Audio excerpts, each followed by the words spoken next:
अस्सलाम वालेकुम। मैं हूं इंस्पायरिंग सैयद मसरूर। मैं कैंडिडेट को एडवाइस करना चाहता हूं कि किसी भी ऑर्गेनाइजेशन को ज्वाइन करने से पहले उस ऑर्गेनाइजेशन, उस कंपनी के वर्क कल्चर के बारे में ड्यू डिलिजेंस जरूर करें। ये चेक करें कि आया उस कंपनी की वैल्यूज और आपकी वैल्यूज मिलती जुलती हैं कि नहीं, उनका मैनेजमेंट स्टाइल क्या है, उनकी पॉलिसीज और प्रोसेसेस क्या हैं, जो ऑलरेडी एम्प्लॉइज काम कर रहे हैं वो परेशान तो नहीं है, क्या आप उस कल्चर में, उस ऑर्गेनाइजेशन में सर्वाइव कर सकेंगे, एडजस्ट कर सकेंगे। ये जो बैकग्राउंड चेक है ऑर्गेनाइजेशन के बारे में, उसकी रेपुटेशन क्या है, वो कैसे अपने एम्प्लॉइज को ट्रीट कर, वर्क लाइफ बैलेंस है कि नहीं है, किस तरह की पॉलिसीज हैं, किस तरह के प्रोसेसेस हैं, शॉर्ट टर्म और लॉन्ग टर्म में कैरियर ग्रोथ क्या है, क्या वो आपकी फैमिली का, आपका ख्याल करेंगे इन केस आपको कुछ हो जाता है, कोई ऐसी इवेंचुअलिटी हो जाती है, कोई डिसेबिलिटी हो जाती है, खुदा ना खास्ता कोई बंदा मर भी सकता है, तो क्या वो ऑर्गेनाइजेशन आपका, आपकी फैमिली का ख्याल करेगी। ये सब चीजें चेक करना बहुत जरूरी है। मैं चूंकि ये इसलिए बता रहा हूँ आपको कि मैंने एक जिंदगी गुजार ली कॉर्पोरेट कल्चर के अंदर, प्रॉफिट सेक्टर में भी काम किया, नॉट फॉर प्रॉफिट सेक्टर में भी काम किया, और ये तजर्बा हुआ कि बाज़ औक़ात आप इतने एक्साइटेड होते हैं अपनी नौकरी के लिए या उस जॉब रोल के लिए या करियर ग्रोथ के लिए, आप इन चीजों को इग्नोर कर देते हैं। एम्प्लॉयर तो आपका बैकग्राउंड चेक कर रहा होता है, आपका क्रेडेंशियल्स क्या है, आपका करेक्टर क्या है, आपका प्रोफेशनल बैकग्राउंड क्या है, वो आपका रेफरेंस चेक कर रहे होते हैं, आपकी डिग्रीज चेक कर रहे होते हैं। क्या आपने भी कभी एम्प्लॉयर के बारे में पूछा है, चेक किया है? ये बहुत जरूरी है। आप कैसे करेंगे इसको?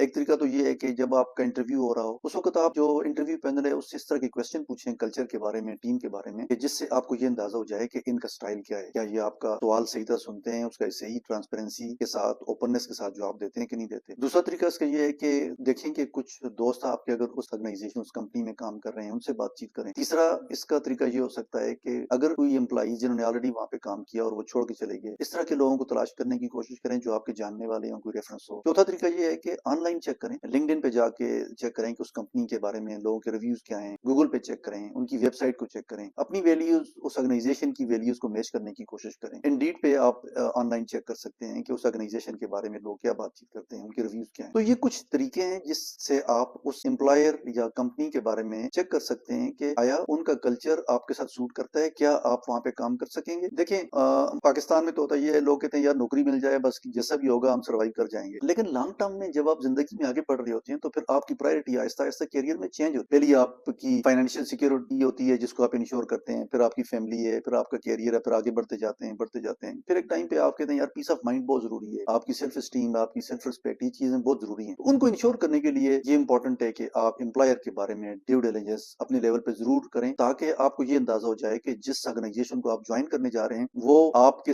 कल्चर, आपके माइंडसेट, आपकी वैल्यूज, आपके स्टाइल के साथ मैच करती है। थोड़ा बहुत फर्क है जहाँ पे आप अपने आप को एडजस्ट करेंगे। ठीक है, आपके अंदर सेंस ऑफ एडेप्टेबिलिटी भी होना चाहिए, रेजिलियंस भी होनी चाहिए, आप एडजस्ट भी करें वहां पे जाके, लेकिन ये दोनों तरफ से होना चाहिए, एम्प्लॉय की तरफ से भी होना चाहिए, एम्प्लॉयर की तरफ से भी होना चाहिए। तो मेरी आपको ये बहुत स्ट्रांग एडवाइस है कैंडिडेट्स को, जो करियर परस्यू कर रहे हैं लोग, उनको कि एम्प्लॉयर के बारे में ड्यू डिलिजेंस जरूर करें इससे पहले कि आप वहां ज्वाइन करें, और फिर आप वहां जाके फ्रस्ट्रेट हो जाएं, जो पहले वाली अपॉर्चुनिटी है वो भी चली जाए और फिर आप वहां भी सर्वाइव ना कर सकें, और आपको एक बड़ा ड्रास्टिक और बड़ा स्ट्रांग डिसीजन करना पड़ जाए कि यार अब तो जॉब ही नहीं है, और या तो नौकरी छोड़ दूं या फिर निकल जाऊं, अपने पीस ऑफ माइंड का ख्याल करूं, लेकिन फिर आपकी अपनी फाइनेंशियल रिस्पॉन्सिबिलिटीज हैं, फैमिली है। तो इस तरह के सिचुएशन से बचने के लिए बेहतर ये है कि आप अपनी ड्यू डिलिजेंस अपने लेवल पे जरूर करें, जिस तरह से मैंने आपको बताया कि इन तरीकों को इस्तेमाल करते हुए आप अपनी ड्यू डिलिजेंस करें, ताकि एक अच्छा डिसीजन कर सकें और आप अपने करियर को परस्यू कर सकें, अपने पीस ऑफ माइंड का ख्याल करें, अपनी फैमिली का ख्याल करें, अपनी लॉन्ग टर्म करियर ग्रोथ का ख्याल करें। ये सब चीजों को इंश्योर करने के लिए due diligence of the employer is very important. I wish you all the best in your career. Take care of yourself. अल्लाह हाफिज।